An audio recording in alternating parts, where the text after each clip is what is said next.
Harusnya aku lebih berhati-hati lagi ketika menggunakan benda tajam.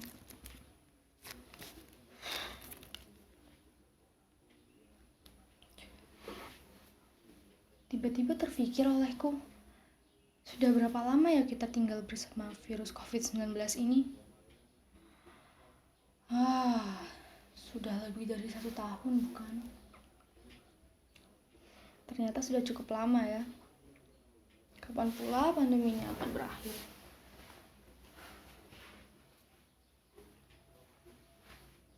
Aku rindu masa-masa sebelum pandemi, di mana aku bisa belajar di sekolah dengan normal, bertemu dan bercengkrama dengan teman, berkumpul bersama keluarga dan kerabat, juga mengunjungi tempat wisata dengan bebas. Tapi ya, mau bagaimana lagi? Siapa pula yang menyangkakan terjadi pandemi seperti ini, bukan? Oh ya, bahkan kemarin adikku bicara kepadaku, "Kak, kapan pandemi ini akan berakhir? Aku capek Kak di rumah terus, bosen juga, gak bisa main sama temen, gak bisa ke sekolah, di rumah terus." Aku jawab begini, "Adikku sayang, sabar dulu ya. Semua orang juga sedang merasakan hal yang sama dengan yang kamu rasakan.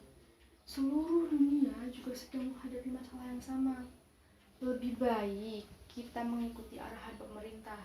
Kita harus bisa bekerja sama supaya pandemi ini cepat berakhir, supaya adik juga bisa bermain dengan bebas lagi." Dia hanya mengangguk dan pergi dengan wajah yang masih sedikit tertekuk. Selama pandemi ini berlangsung, terutama di awal pandemi, terjadi kericauan dan kehebohan di mana-mana. Banyak pula keluarga yang kondisi ekonominya terkena dampak dari pandemi ini. Tapi aku bingung, kenapa ada saja orang yang tidak percaya dengan adanya virus corona ini. Mereka bilang virus ini hanyalah konspirasi belaka. Bahkan ada yang mengatakan bahwa virus ini hanyalah akal-akalan pemerintah. Memang sih, tiap-tiap orang memiliki pemikiran yang berbeda-beda. Tapi percayalah, virus COVID-19 ini benar adanya. Aku ingin melakukan sesuatu terhadap kondisi ini. Aku merasa tidak akan ada yang berubah apabila aku hanya duduk dan mengomentari semua yang terjadi. Pula aku diajarkan untuk menjadi orang yang berjiwa sosial, kreatif, dan berkualitas. Karena itu aku merasa walaupun kecil, aku tetap harus melakukan sesuatu. Walaupun ya awalnya aku sempat bingung apa yang dapat kulakukan. Apa yang bisa kulakukan? Maksudku, kau tahulah. Jadi ketika aku berpikir seperti itu, aku melakukan pencarian ide dengan bermain smartphone. Iya, bermain smartphone. Ide bisa ditemukan di mana saja kan?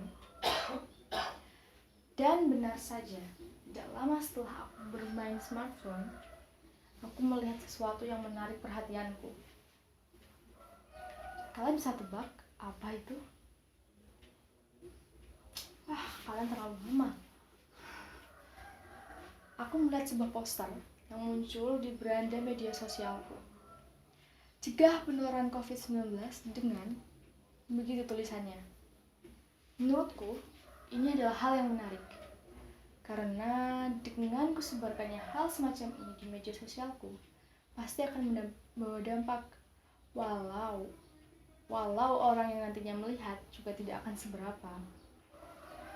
Tapi seperti yang aku ucapkan tadi di awal, walaupun kecil, aku tetap harus melakukan sesuatu. Jadi aku mulai dengan riset terhadap materi-materi yang ingin kusebarkan.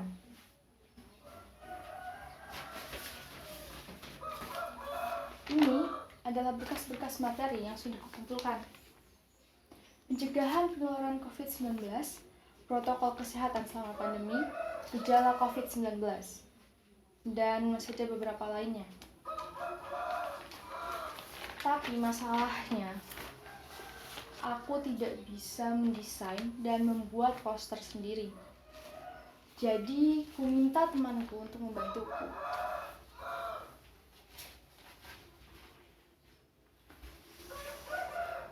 Untuk apa sih kamu buat begituan? Memangnya ada yang peduli ya? Lagi pula bukannya hal semacam ini sudah ada banyak di internet. Iya sih, sudah ada banyak di internet. Tapi akan lebih baik kalau aku ikut menyebarkannya kan? Siapa tahu ada orang yang belum pernah membaca artikel tentang COVID, lalu setelah melihat posterku, mereka akhirnya menjadi tahu. Ya sudah, terserah kau saja. Aku buatkan dulu ya, aku kerjakan dulu.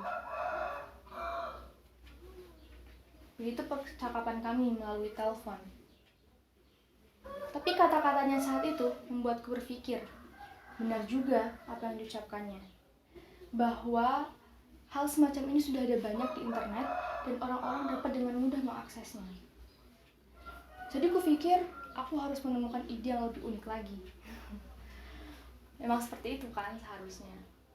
Anak muda harus selalu semangat dan mengembangkan semua hal yang sudah ada. Semakin hari aku semakin merasa tertantang untuk melakukan sesuatu. Kalau kalian heran kenapa aku merasa tertantang, entah, aku pun tak tahu.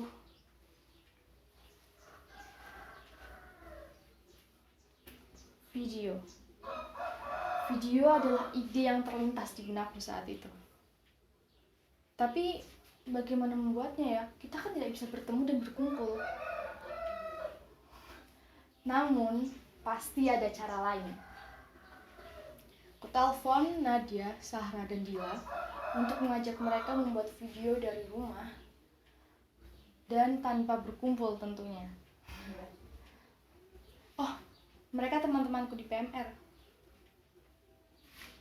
Aku sangat bersemangat kala itu. Kalau dipikir-pikir lagi, menyenangkan sih.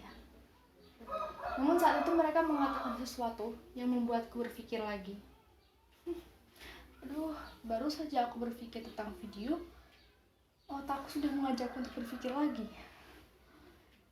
Mereka berkata, daripada kamu membuat konten beginian, bukannya lebih baik kalau kamu berbagi dengan sesama ya? Kasihan kan orang-orang di luar sana yang ekonominya terdampak. Begitu kata mereka. Kalian tahu? Ternyata rasanya sangat menyenangkan ketika kita bisa membantu orang lain. Ya, aku dan teman-temanku melakukan itu. Berbagi dengan sesama.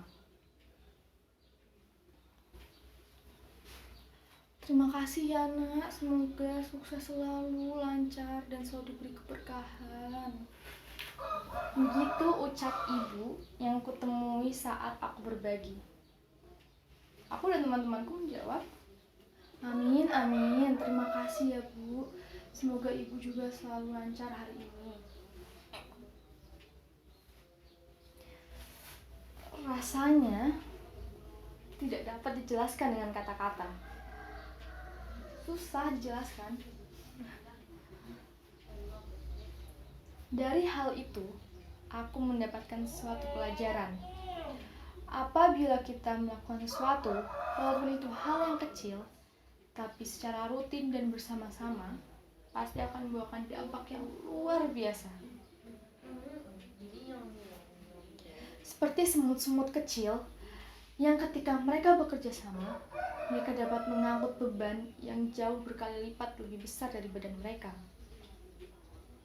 Mudah diucapkan memang, tapi terkadang rasa takut yang menjalar di seluruh tubuh kita itulah yang justru membuat kita terhalang untuk melakukan sesuatu. Kalau kita terus-terusan membicarakan inovasi yang telah dan akan kulakukan, tak akan ada ujungnya. Karena inovasi tidak akan berhenti kecuali kreativitas kita berhenti. Kuharap aku sudah memenuhi karakter yang kuucapkan tadi di awal. PMR yang berjiwa sosial, kreatif, dan berkualitas. Kalau ternyata belum, aku akan berusaha lagi.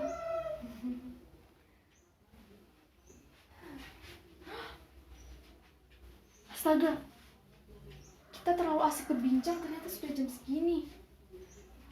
Aku setelah ini ada pertemuan, jadi sampai jumpa lagi ya. Oh iya, jangan lupakan perumpamaan semut yang sudah kukatakan tadi. Awas saja kalau kalian sampai lupa.